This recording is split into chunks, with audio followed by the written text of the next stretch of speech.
We're facing a very important decision about whether or not to welcome a casino into our community. The casinos have created a pervasive gambling culture in southeastern Connecticut. They've skewed our economy there sharply toward low-paying service jobs. These are largely minimum wage and nearly minimum wage jobs. And they've been followed by a sharp spike in the number of Connecticut residents seeking treatment for gambling addiction. Traffic overwhelmed our local roads. Drunk driving arrests in nearby Norwich more than doubled.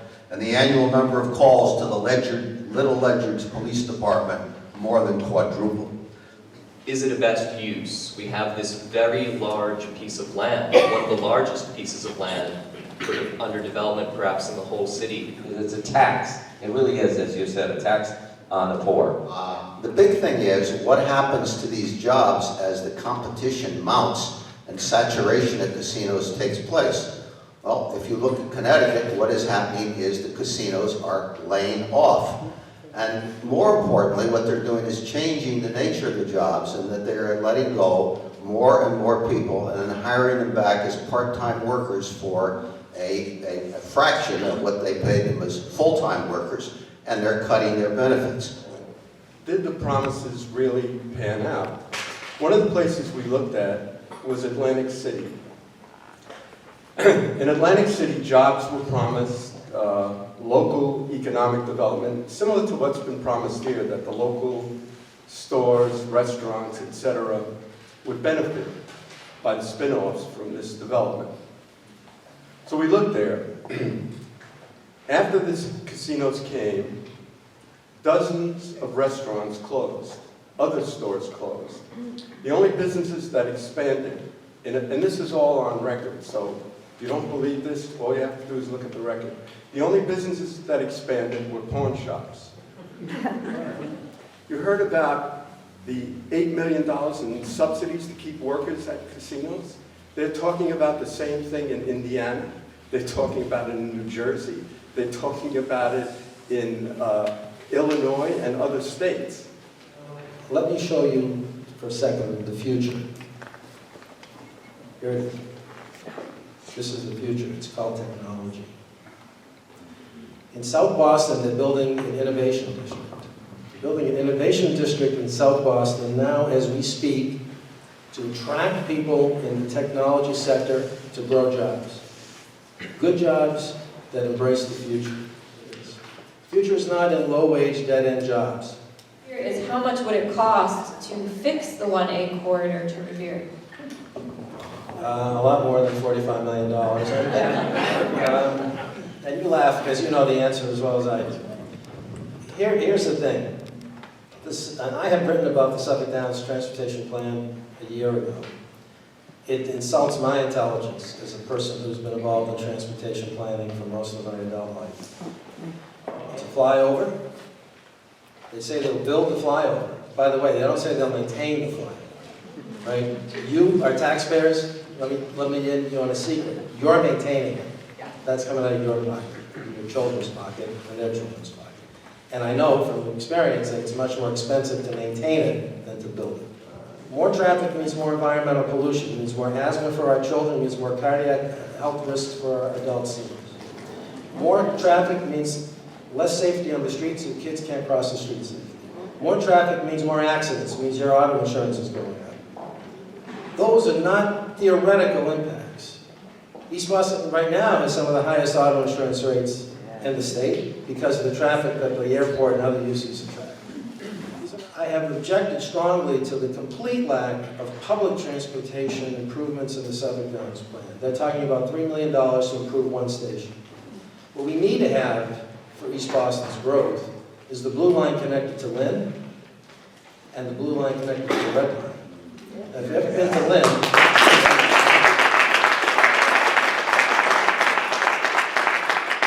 their plan is built basically on making East Boston one big interstate highway system. That's not good for property values, it's not good for your health, it's not good for your future. And no one's going to make up the loss of your property value.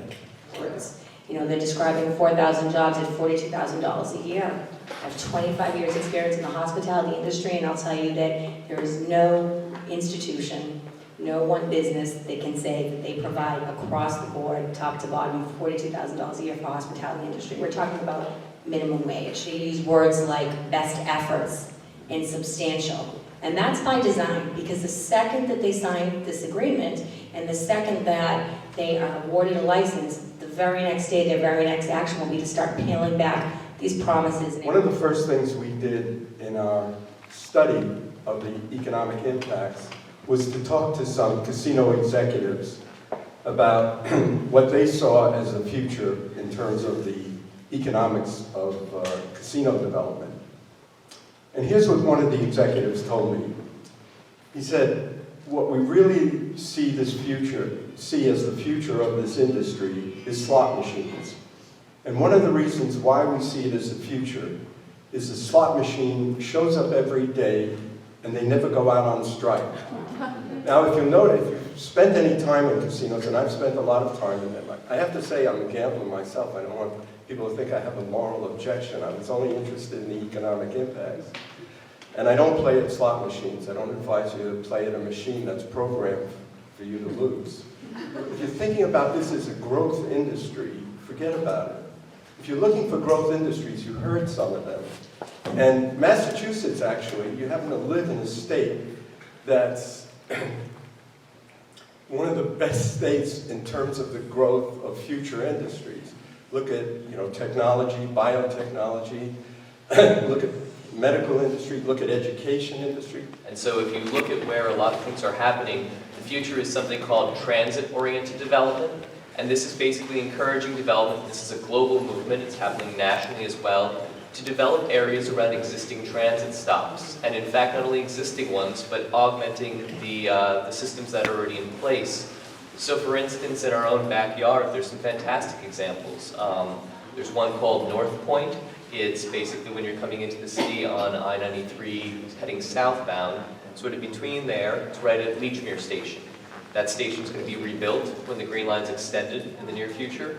And this is a project that, just to give you a sense of scale, Suffolk Downs is 161 acres. It's an absolutely massive site. This is 45 acres.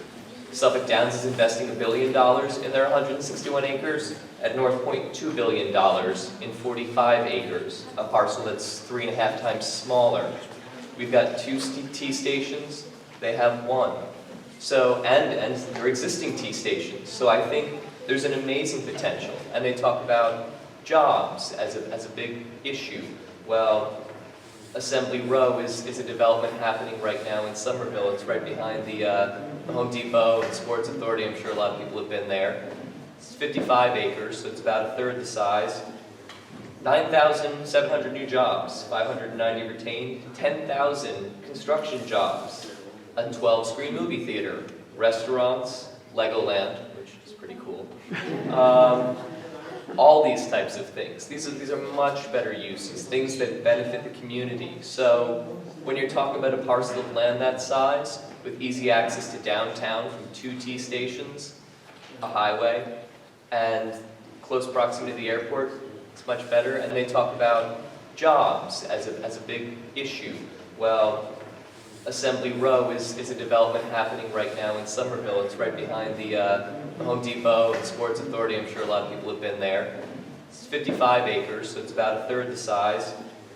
9,700 new jobs, 590 retained, 10,000 construction jobs, a 12-screen movie theater, restaurants, Legoland, which is pretty cool.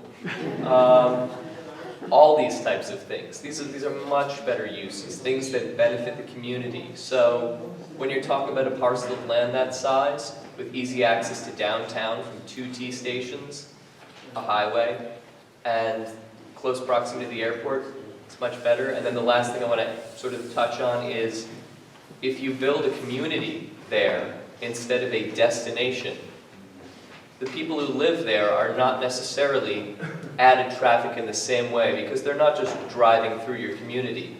They live there. They're going to use the T stations to go downtown. And I find it highly suspect to think that the T stations are going to bring many people to the casinos. The casino itself, if you just look at its plan, faces the highway. There's a reason. They know where people are going to be coming from. So I think if we want to lessen the impact of traffic and all the pollution, you create a new neighborhood, because the people who move there will have their own invested interest in making it a great place. The congressional study found that when you put a casino into a community, you double the rate of local problem gambling within a 50-mile radius of the casino. In your experience, how much have property values decreased since casinos have opened in Connecticut? Well, the casinos have been open now for 20 years, so we've had several cycles of real estate. But initially, when the casinos opened, and there were no formal studies, but I can tell you that in my neighborhood and surrounding neighborhoods, real estate values, residential real estate values were down about 20%. The answer is that the Suffolk Downs site should be a generator for economic growth and development for East Boston in a way that is congenial to a community of people who want to live here and raise children here and die here because they love this place. This is not a black and white circumstance where it has to be something that's going to drain and sap the lifeblood out of you or nothing, right? That's the kind of thinking that gets people to make wrong decisions based out of panic and fear. And I think what you all need to do is change the conversation and try to convince the people who own Suffolk Downs that instead of spending $200,000, $300,000 on lawyers and lobbyists, they should spend that money trying to figure out what these two gentlemen have talked about, how to attract private sector investment capital, the kind of people who are investing in Kendall Square in Cambridge, on the South Boston waterfront, in Allston, Brighton, as we speak, and bring those people here, because I'll tell you, there are lots of creative people in a community where we have MIT and Harvard that will figure out in 2 seconds how to make Suffolk Downs work, not just for them, but for you. North Point, which would be at Lechmere Station. Lechmere is actually going to be wholesale plucked and moved across the street. Brand new T station again. The developers are contributing. New Balance, I don't know if any of you see that coming in on the pike every day. Brand new commuter rail station that they will not only build but maintain, I think, for about a decade, which is, speaking to that, the maintenance is the hard part. To think that no one else will provide anything is absurd. I don't have an objection to the casino from a moral perspective. I have relatives who gamble. I mean, that's their business. The moral issue I have is not telling people the truth. The moral issue I have